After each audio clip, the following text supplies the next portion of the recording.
उन्होंने फिर खीर पुआ ये अच्छे अच्छे पदार्थ सामने रखे। भगवान जो संत वेश में कुष्ठी रूप में थे, उन्होंने कहा खीर पकवान नहीं पाते। उनका प्रभु हम तो वैष्णव हैं, हमारे यहाँ तो प्याज लहसुन भी नहीं बनता, आप संत वेश में आए, आप भूखे वापस लौट जाएंगे, आप रुकिए, मैं कसाई वाले से मांस लेकर के आता हूँ। उन्होंने कहा नहीं नहीं, कसाई वाले का मांस नहीं चाहिए, हमें कसाई वाले का मांस नहीं चाहिए। यदि आप पवाना चाहते हो तो अपने पुत्र का मांस पवा दो। पत्नी की तरफ देखा, कहा ये क्या संत है, लेकिन संत पे दोष दर्शन करके या उनको भूखा वापस करके। उनका प्रभु यदि आपकी आज्ञा हो तो मैं अपने पुत्र की हत्या करूं और आपके लिए मांस बनाऊं। बोले मुझे इससे मतलब नहीं, मुझे पाना है, लेकिन यही घर में पाना है, बाहर से कुछ लाना नहीं। ये हुए अपने पुत्र की हत्या करने के लिए उद्यत हुए, तभी भगवान प्रकट हो गए। उनका बस मैं यही देखना चाहता था कि संत के प्रति तुम्हारा कितना समर्पण है। हाँ, खलनायकों के रोल किए हैं महाराज जी, ये दुर्योधन बने हैं, कंस बने हैं, रावण बने हैं। जी जी। आपका एक सवाल है कि कार्य के मिलने के बीच की यात्रा होती है कि नया रोल मिले, नया वो मिले, वो बड़ा कठिन हो जाता है, उसमें मन विचलित हो जाता है और भविष्य और बच्चों की चिंता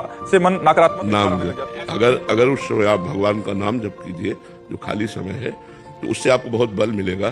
क्योंकि विश्वात्मा भगवान ने बिना किसी के सहयोग के अकेले संपूर्ण सृष्टि प्रकट की और उसका पालन पोषण कर रहे हैं। आपका तो एक बहुत छोटी सी मांग है, भगवान अनंत ब्रह्मांडों का भरण पोषण करते हैं, अनंत ब्रह्मांडों की उन्नति का। तो यदि हमारा चित्त भगवान से जुड़ा रहा तो हम सर्व संपन्न हो जाएंगे। बहुत मैं सुंदरकांड का पाठ करता हूँ, कहीं पर भी बहुत सुंदरकांड का पाठ करता हूँ, और मैंने जीवन में कभी मांसाहार या कोई नशे का सेवन नहीं किया।